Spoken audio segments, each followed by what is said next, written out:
अब सुन लो शिवम,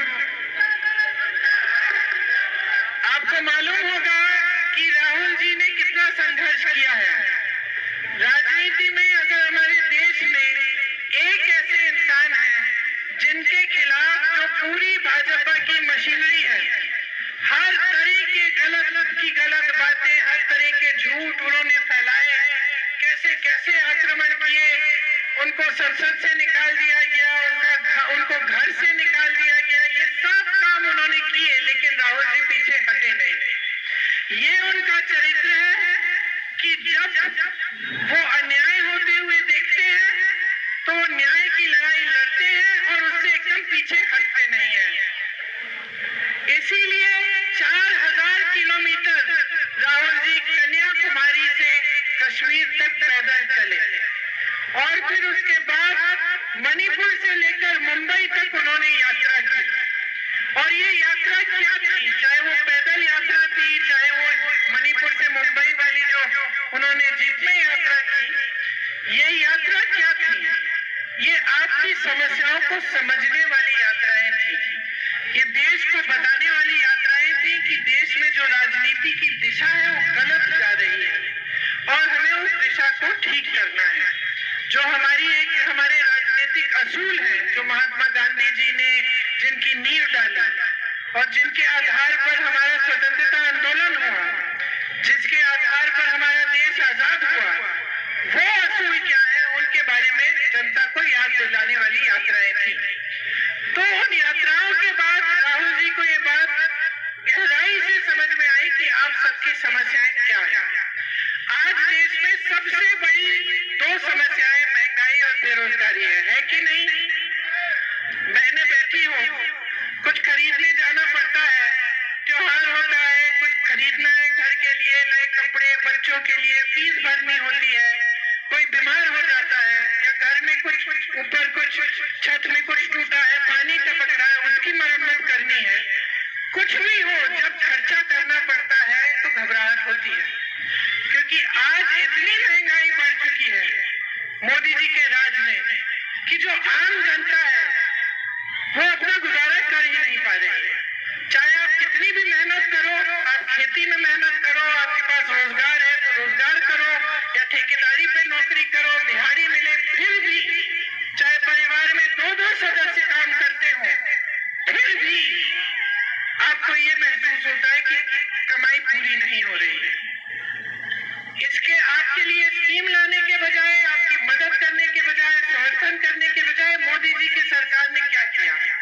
आपको एक 5 किलो राशन का बोरा पकड़ा दिया और वो 5 किलो राशन में वो कहते हैं कि उनको पूरी तरह से ये इनकी समझ है कि वही आपके लिए काफी होना चाहिए, लेकिन वो काफी हो नहीं रहा है कि नहीं? जब आपको 5 किलो राशन खत्म होते हैं तो क्या होता है? आप फिर से निर्भर हो जाते हो सरकार के कि फिर से हमें और 5 किलो राशन मिलेगा और इसी तरह से आप अपना गुजारा करने की कोशिश करते हो। आज खेती कर रहे हो, खेती के सारे सामान पे जीएसटी है कि नहीं? इसका मतलब है कि जो पहले सामान एक दाम पे मिलता था आज उससे ज्यादा दाम पे मिल रहा है, तो महंगाई बहुत वहां पे भी उसका असर पड़ रहा है।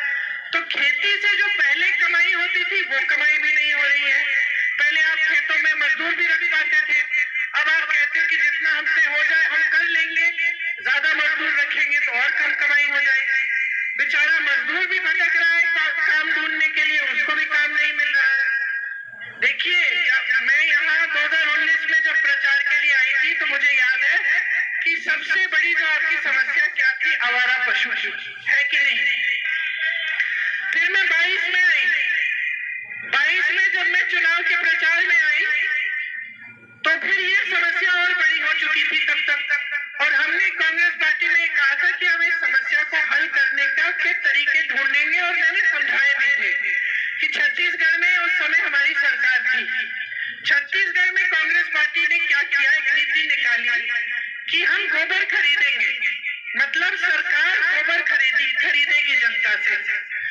तो जब जनता को पता चला कि सरकार गोबर खरीद रही है तो कुछ ये जो आवारा पशु है उनको संभालने लगी, क्योंकि घर में रखने से उससे कमाई हो रही थी।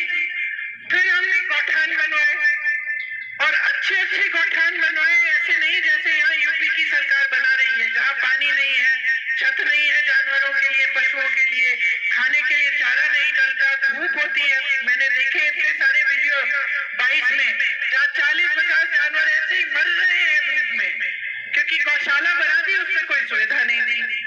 हमने अपनी सरकार से एक अच्छी सुविधाएं दी थी, ताकि फिर उस गौशाला में से महिलाओं की कमाई भी हो रही थी। ऐसी महिलाएं थी जिन्होंने 60-70 हजार गौशाला में काम करके छत्तीसगढ़ में कमाया। तो हमने उस समय ही कहा था कि हमारी सरकार आएगी तो हम ऐसी स्कीम लाएंगे, ताकि ये जो बहुत बड़ी समस्या है आपकी, आपको रात को भी खेती में बैठना पड़ता है, सुबह पूरे दिन आप काम करते हो, फिर रात को किसी न किसी को जाके खेती में बैठना पड़ता है पहरेदारी करने के लिए। तो बहुत सारी जो आपकी गहरी गहरी समस्याएं हैं, इनकी ना कोई सुनवाई है भाजपा की सरकारों में और ना कोई हल है। जबकि आप कांग्रेस के जो प्रदेश देखें, आज तेलंगाना में, कर्नाटका में, हिमाचल में कांग्रेस की सरकारें चल रही हैं, वहां जो जो आपकी समस्याएं हैं उनको हल करने का काम हो रहा है। तो जैसे बेरोजगारी की बात है, भाजपा ने क्या किया, मोदी जी की सरकार ने क्या किया, तमाम बेरोजगार नौजवान हैं। आजकल आप जितनी भी मेहनत कर सकते हो, आप कमाई जितनी भी हो, आप कर्ज लें, कुछ भी करें, लेकिन अपने बच्चों को शिक्षित आप जरूर करते हैं। छोटे से छोटे गांव में मैं गई हूँ तो परिवार का पूरा मकसद यही होता है सबसे पहले, कि हम अपने बच्चों को शिक्षित करेंगे, बनाएंगे और फिर बड़े होकर बच्चे रोजगार देंगे और लेंगे और उसके साथ हम हमारी देखभाल करेंगे। यही मकसद होता है सबका। आज परिस्थितियां ये बन गई हैं, आप पढ़ाते लिखाते बड़ी मुश्किल से, क्योंकि कमाई हो नहीं रही है, महंगाई बढ़ रही है, फीस बढ़ रही है, वर्दियां सस्ती नहीं मिलती, कुछ सस्ता नहीं मिल रहा आपको। आप मेहनत करते हैं बच्चों को बड़ा करने के लिए, बच्चे बड़े हो जाते हैं, जब रोजगार का समय आता है तो कोई रोजगार नहीं है, रोजगार के लिए जब भर्ती की परीक्षाएं होती है तो पेपर लीक हो जाते हैं। तो ऐसे तमाम बच्चे हैं यूपी में। शिवम बताओ सही बोल रही हूँ कि नहीं? तुम जैसे नौजवान इतने सारे भरे पड़े हैं यूपी में, जो पढ़े लिखे होंगे, इनकी उम्र के होंगे, लेकिन रोजगार नहीं मिल रहा है। रोजगार के पद 30 लाख पद मोदी जी की सरकार में खाली पड़े, आज तक एक नहीं दिया गया है। कोई स्कीम नहीं है कि आप लोगों को सक्षम कैसे बनाया जाएगा। जितनी भी स्कीमें हैं ऐसे ही हैं कि राशन पकड़ा दो, लेकिन रोजगार पकड़ा दो की कोई स्कीम नहीं है। तो आप राशन पे निर्भर रहेंगे, आप सुबह से शाम तक मोदी जी के गुण गाते रहेंगे कि भैया राशन दे दिया, राशन दे दिया, लेकिन आप अपने पैरों पे खड़े नहीं हो पाएंगे। पैरों पे खड़े होने के लिए आपको रोजगार चाहिए, पैरों पे खड़े होने के लिए आपको खेती से कमाई चाहिए, पैरों पे खड़े होने के लिए आपको एक न्यूनतम मजदूरी चाहिए पूरे देश में, कि इससे कम कोई ठेकेदार नहीं दे पाए। मजदूरी कर रहे हो, ठेकेदार के लिए कर रहे हो, कोई बात नहीं, लेकिन न्यूनतम मजदूरी होनी चाहिए।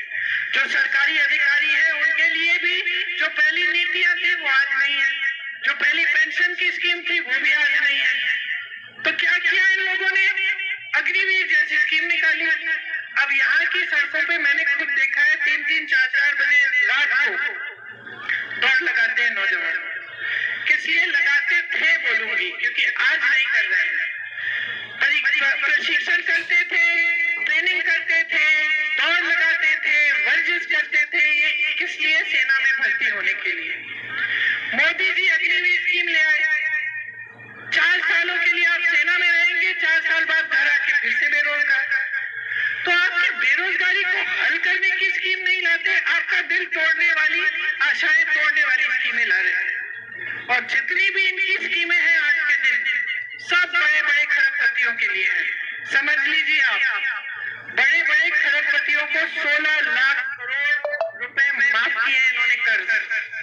आज देश का किसान इतनी मेहनत करता है, कमा नहीं पाता, अपनी बेटी की शादी करनी पड़ती है तो कर्ज लेता है, बच्चे की पढ़ाई करनी पड़ती है, करानी पड़ती है तो कर्ज लेता है। और मैं ऐसे ऐसे घरों में गई हूँ यूपी में, ललितपुर में, अन्य जगहों में, जहाँ पे किसान आत्महत्या कर रहा है मात्र 25,000, 50,000, 1 लाख रुपए के लिए, जबकि 16 लाख करोड़ रुपए सरकारी बैंकों से बड़े बड़े खरबपतियों के माफ हो रहे हैं। ये किसके पैसे हैं? मोदी जी के पैसे तो है नहीं, ये देश के पैसे हैं। ये सरकारी बैंक निजी होते थे एक जमाने में, इंदिरा जी ने सरकारी बना दिए इनको। क्यों बनाए? ताकि जितनी भी ये संपत्ति है ये जनता की संपत्ति हो। तो लोन माफ, कर्जे माफ, ये सब कांग्रेस के जमाने में किसानों के होते थे, बड़े उद्योगपतियों के भी होते हैं, लेकिन किसानों के भी होते थे। आपको याद होगा जब कांग्रेस की सरकारें जहां जहां, आपको जानकारी होगी, जहां जहां जिन प्रदेशों में आई, छत्तीसगढ़ में आई, किसानों का कर्ज माफ हुआ। तो भैया ने जब ये न्याय यात्रा निकाली और ये समझे कि कितनी गहरी समस्याएं हो गई हैं आज, जिनके बारे में कोई बात ही नहीं कर रहा। भाजपा के नेता यहाँ आएंगे आपको भाषण देने के लिए, तो मैं यकीन दिला सकती हूँ आपको, धर्म की बात करेंगे, जाति की बात करेंगे, मंदिर मस्जिद की बात करेंगे, आपकी समस्याओं की बात नहीं करेंगे। क्योंकि आपकी समस्याओं के हल के लिए इन्होंने कोई नीति ही नहीं बनाई। देखिए, नेताओं को आप अच्छी तरह से समझते हैं, सब खड़े हैं हम मंच पे। आपने बड़े बड़े यहाँ पे जो आपकी जो लोकतांत्रिक जो आपका इतिहास रहा है रायबरेली का, वो बहुत महान इतिहास है। लोग कहते हैं कि आपका क्षेत्र हमसे जुड़ा है, हमारे परिवार से जुड़ा है, लेकिन उसको गहराई में अगर इस बात को आप समझो तो हमारा परिवार यहाँ आया, आपके पास हम आए। क्यों आए? 103 साल पहले ब्रिटिश साम्राज्य के खिलाफ रायबरेली का किसान आंदोलन कर रहा था, इसलिए। मतलब रायबरेली की जनता ऐसी है, आपको गर्व होना चाहिए अपने क्षेत्र पर। 103 साल पहले यहाँ की जनता ब्रिटिश साम्राज्य के खिलाफ आंदोलन कर रही थी, यहाँ के किसान आंदोलन कर रहे थे, जागरूक थे, अपने लिए कह रहे थे कि जो हमारे साथ हो रहा है गलत हो रहा है। जब मोतीलाल नेहरू जी को पता चला, उन्होंने जवाहरलाल नेहरू जी को यहाँ भेजा। तब से हमारा रिश्ता शुरू हुआ है, आप हमारे परिवार का आपके साथ। जब आपको कुछ बात अच्छी नहीं लगी, आपको कुछ बातें अच्छी नहीं लगी इंदिरा जी के समय, आपने उनको चुनाव हराया। आप तब भी जागरूक थे, आपने सोचा कि ये जो इंदिरा जी की नीति है ये हमें पसंद नहीं आई, ये जनता के लिए लाभदायक नहीं है, तो आपने उनको हरा दिया एक चुनाव। इंदिरा जी नाराज नहीं हुई, इंदिरा जी ने आपने जो किया उससे उन्होंने आत्मचिंतन की, उन्होंने सोचा कि हाँ, हो सकता है मेरे से कोई गलती हुई, मुझे समझना चाहिए, और फिर से चुनाव के लिए आई, आपने उनको जिताया, समर्थन दिया। ये